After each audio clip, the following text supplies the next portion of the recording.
But this is not what we have called to be. Instead, verse 9, here it says the next thing here. It says, but you are a chosen race, a royal priesthood, a holy nation. We are grafted into God's chosen people. God's chosen people is what? This is the Israelites, right?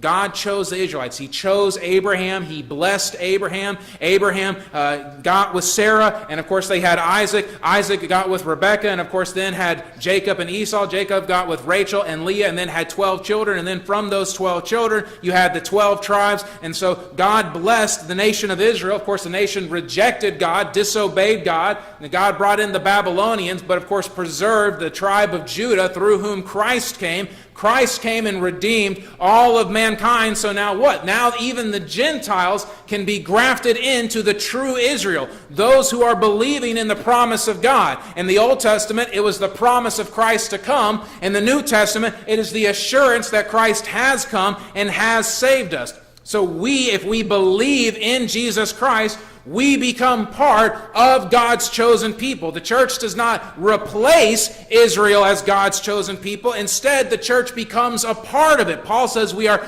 grafted in through faith, as you would graft a tree on or branch onto another tree. And so we become a chosen race. Even though this chosen race can be made up of multiple physical races or physical ethnicities, spiritually we are one ethnicity because we are all one in Christ. This is what Paul again in Galatians says, when there is neither Jew nor Greek, all are one in Christ. So we are now not only a spiritual house, not only a royal priesthood, but what? A chosen race as well.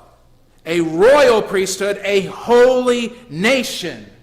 And so what Jesus is building here with his church is not just a house, not just a temple. He is building a people. We are meant to be the people of God, with a culture all our own, with a king all our own. We are to be a nation.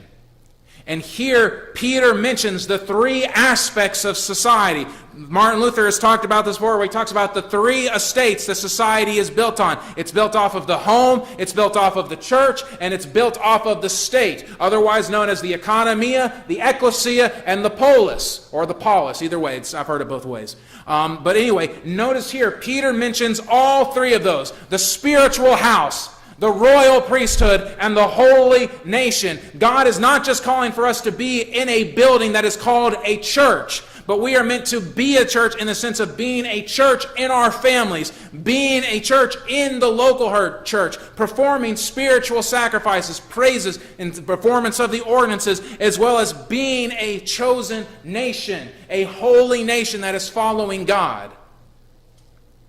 And he's not talking about the physical nation there, but the entire church, the universal church, is meant to be God's people. We are his people, his own possession, as Peter says here.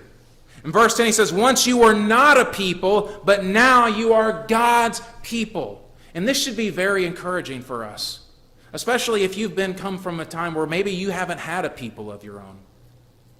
Maybe you don't know what it's like to have your own people. Do you recognize now that if you believe in Christ, you are a part of God's people? You know, in the new members class, I was talking about how Trinity Baptist Church, it's 138 years old. Can you believe it? If you're a member of this church, you're a part of a legacy that's over 100 years old. That's an amazing thing to be a part of. But if you're a member of the Church of Jesus Christ, the universal church, you're a part of a legacy that spans the length of human history.